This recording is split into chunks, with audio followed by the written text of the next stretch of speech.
There is a reason why it is called work. My first job was detasseling corn. The fields all had to be pulled before the tassels opened, but couldn't be pulled until they were a certain size.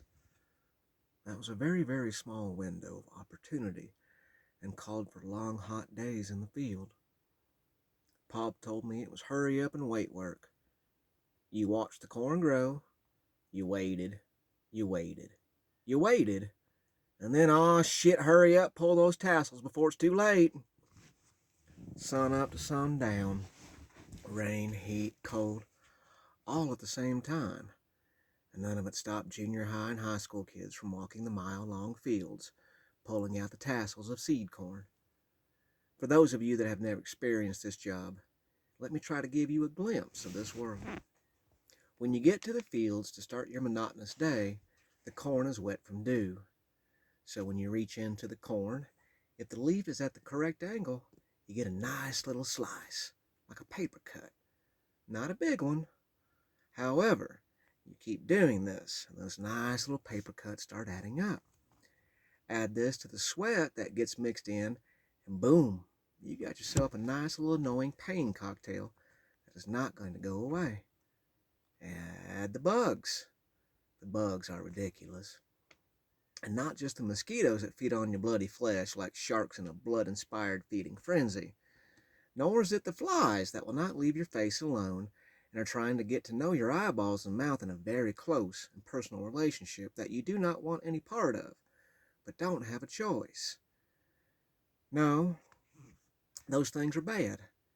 But the thing that will send you over the edge is the occasional squish as you grab a tassel. And there is this sort of rotten concoction of gnats and sticky cocoon, and now it is in your cuts. And, oh God, this is so gross. Oh God. Sort of theme that follows you as well. My first day, I got up at 5 a.m. and was greeted by Pop with a cup of coffee, a big breakfast, and a packed lunch of 3 bologna and cheese sandwiches, beanie weenies, and 2 Mountain Dews. As I strapped the lunch onto my back, hopped on my moped, and was thrilled to start the new life in the working world, it began to rain. Odds are I'm not going to be able to clean these things, but at least I pretend to do it. Makes me feel better.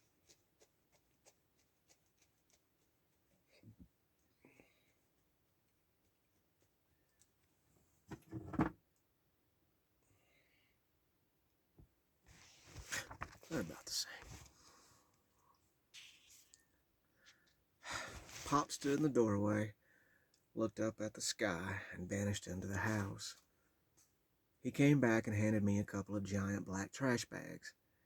He told me to cut a hole in the top and drape it over like a poncho. Trust me, it'll help. He ruffled my hair and gave me a good luck.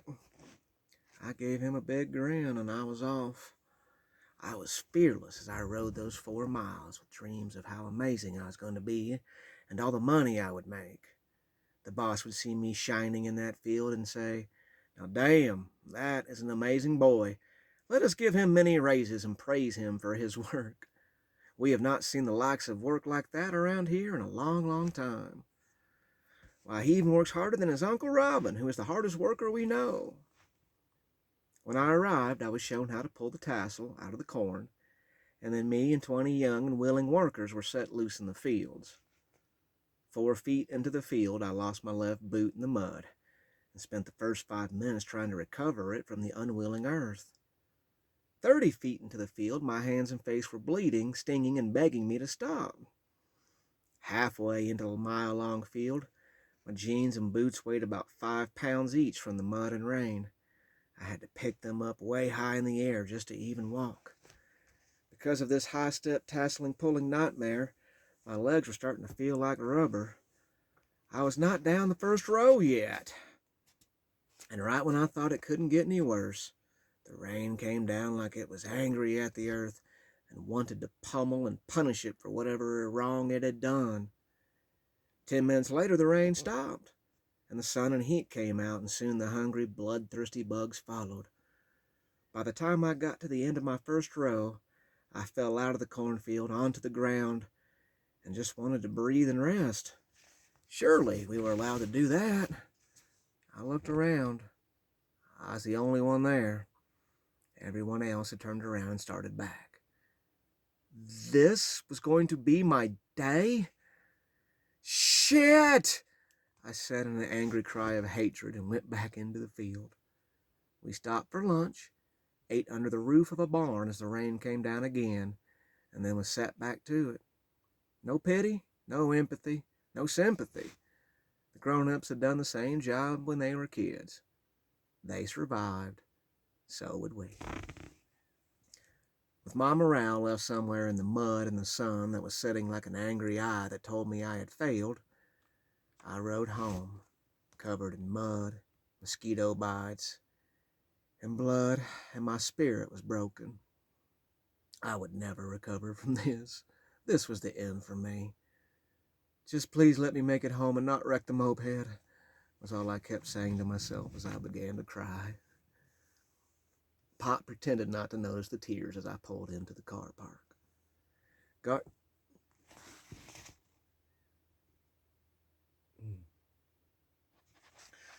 Garden hose in his hand.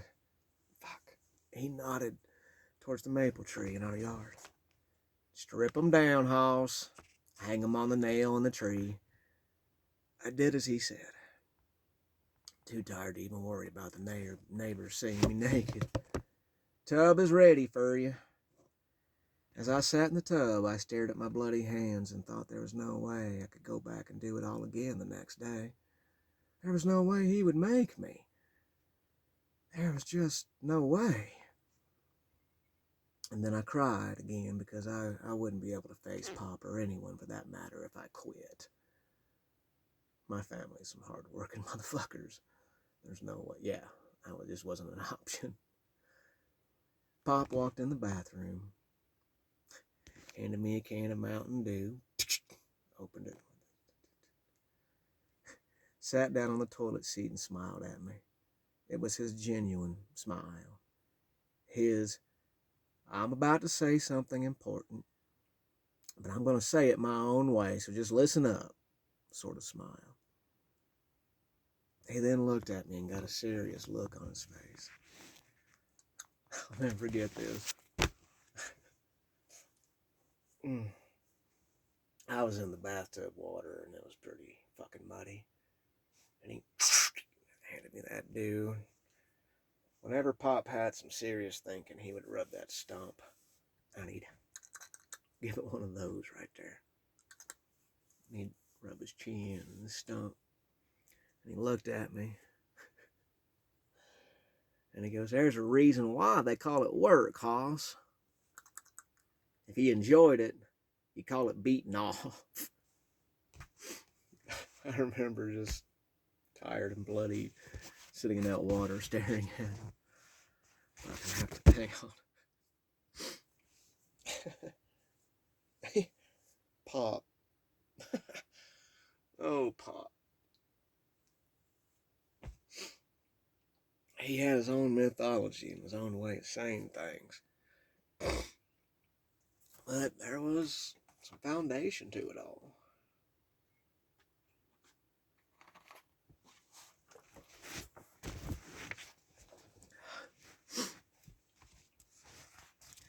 Pop walked in the bathroom, handed me a can of Mountain Dew, sat down on the toilet seat and smiled at me. It was his genuine smile. His, I'm about to say something important, but I'm going to say it my own way, so just listen up, sort of smile. He then looked at me and got a serious look on his face. There's a reason why they call it work, hoss. He then paused, rubbed his stump as he always did for emphasis, and with a straight face looked at me and said, if you enjoyed it, it would be called beating off. I just sort of sat in the dirty, bloody water holding my Mountain Dew, wondering what in the hell he had just said. But then I realized something. There were 3 rites of passage every boy did in Pop's eyes. First, you were born a yard ape. You were a yard ape until sometime during your puberty. Then at some point, each boy was different. It all varied. You somehow earned the next card to him and you became Hoss. In his eyes, you were starting to become a man. You weren't there yet. You were just starting. You had a long way to go. And then again it varied from person to person, but eventually you did something, in his eyes. You became a man. You became chief. You were equal in his eyes. Now keep in mind with Pop, you could always digress or never reach chiefdom. It was his own little bizarre moral code and his rules. The bottom line is everything depended on your character and your worth. As I sat in the bathtub, broken, bloody, and utterly defeated, I realized that was the first time he called me Hawes. No, wait. He called me Hoss when I got off the moped. He called me Hoss twice. I smiled and even laughed a little. I really was hoping he would tell me I wouldn't have to go back. Get some sleep. It'll be easier tomorrow. It didn't get easier. It just got worse, but I got better at my job. I actually got good at it, and I was fast. And instead of being content with me not sucking anymore, they expected more from me because of that. They expected more from me because of that. As I worked harder and felt even more tired, I would scream in my head, "Dear God, is this how work works?"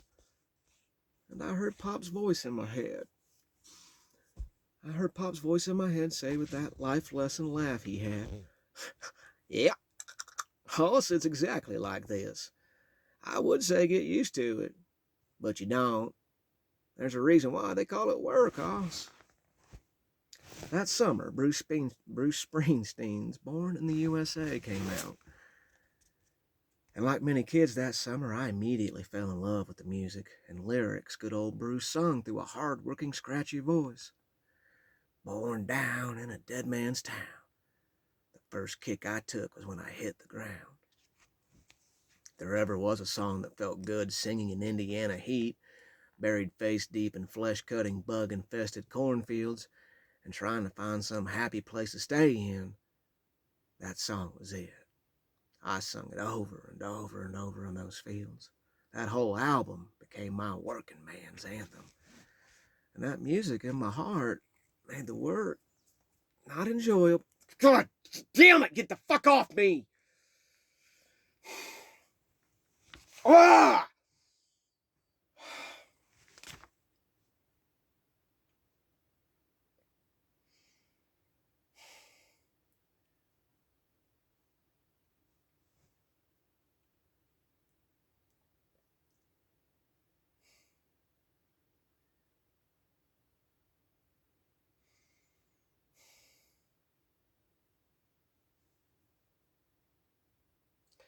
The vape pen broke this morning.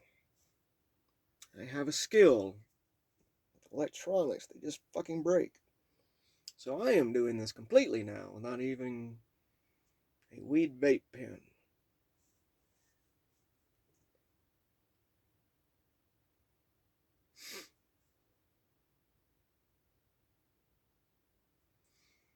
I only have this much left.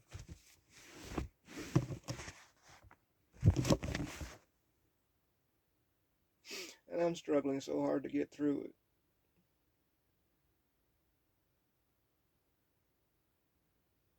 Everything's breaking, falling apart.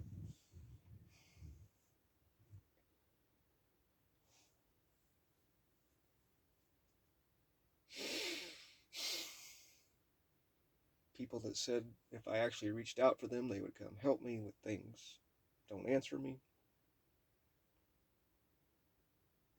All I've got is flies and bugs right now.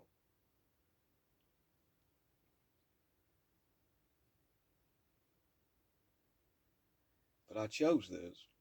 I chose to do this. I chose to write this the way it did. I chose to live in my car and be on my own and find that song. The notes between the notes, and the music between the music. I am so tired and sore and mentally and physically just wiped out that a part of me does believe it would have just been easy to drink myself to death. as I grind my teeth. But I'd hurt way too many people doing that. So now I'm just hurting myself, reading this thing sober. Trying to come to terms with everything. Come to terms with trying to drink my life away almost all my life, and always moving, always going away from people that loved me and had friends. And look, I'm alone again, by my choice.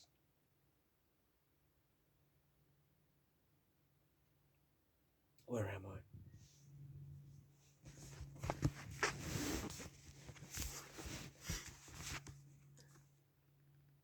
4 weeks went by and the job was done. I was rewarded with a $300 paycheck and the hope to see you next year. I spent all $300 on 4 tickets to the Bruce Springsteen concert. I've never been good with money. When Pop found out that I spent all my money on concert tickets, I thought for sure he was going to lose his mind and smack me with his cane. I was sure I was going to go from Hoss back to a damn idiot yard ape, and I would stay that way forever. But he just stared for a while, smiled, and told me he hoped I enjoyed Bob Stringbean and his Sneeze Feet band. Over the years, I have had some good jobs, and I've had some not so good jobs. Through all of them, because someone else was telling me what to do, I would not want to do it. All of us are like that. Each and every one of us has at one time has taken a deep sigh, looked at someone and said, well, I guess I better go to work. Now here's where my grandfather's advice may have sounded insane to a bloody tired kid in a tub, but the man did have a deep wisdom to him. Granted, it was done in his crazy way, but it still rings true for me, and maybe you as well. Ask yourself, when was the last time you looked around, took a deep breath, sighed, and said, well, I guess I better go masturbate? You've never said that, because you like doing it. And there's a reason that it's called pleasure. If you didn't enjoy it, it'd be called work. And there's a time for work. There is a time for pleasure. Hopefully in life you are able to do both. But maybe times that is not the case. And for all of us to find some sort of sanity, we all need to find a way to balance that.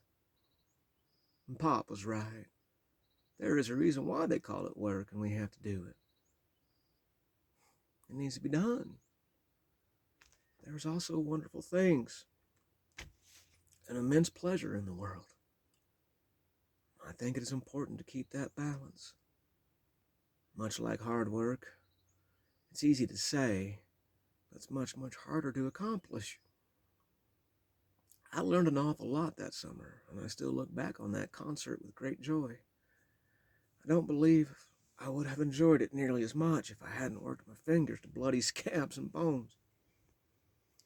And I don't think I could have made it without Pop constantly telling me from a sideways glance, there's a reason why they call it work, Hoss.